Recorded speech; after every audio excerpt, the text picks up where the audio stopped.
Welcome, folks. Barb Gaskell from the Mother Angelica Museum here with Dave Vacheresse. Dave, it's great to have you. Thanks, Barb. Appreciate the opportunity. Dave is the director of Annunciation Radio in Toledo. He's also the author of the book Faith Over Fear, My Life, Lessons from My Life with Mother Angelica. Dave spent a lot of time with Mother Angelica, and we're telling stories this year about Mother Angelica to celebrate her legacy. This year would be her 100th birthday, and we want to celebrate this amazing woman from Canton, Ohio, named Rita Rizzo, who became the amazing Mother Angelica. We were talking about, before we went on the air, about what a spiritual giant she was, and how she had so many gifts. You told us about how she said to you, "I want you in my order." Yeah.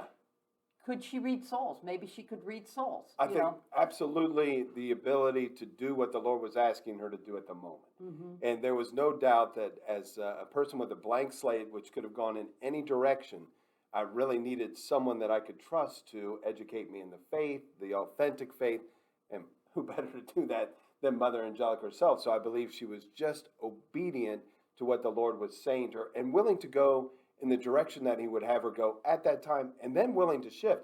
One perfect account of that is her coming into the charismatic gifts and moving her community into the charismatic gifts.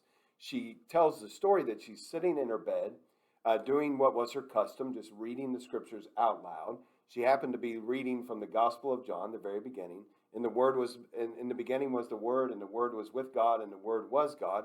And she said, as she did this, she broke into spiritual tongues, into a different language. And it stunned her. She didn't know what was happening. So she did it again. She started at the beginning, the Gospel of John. In the beginning was the Word, and the Word was with God, and the Word was God. And she broke into these tongues again. And instead of moving away from that, she embraced it. She learned what these spiritual gifts were. She introduced them to her community.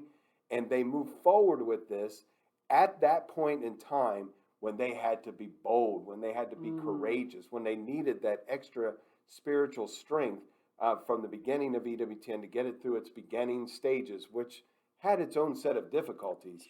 Yet she always trusted that where the Lord was taking her was the right thing for that time. It didn't mean she always stayed there. She was also willing to fluctuate if she felt like the Lord was taking her somewhere else. She was always faithful to do what the Lord called her to do at that moment.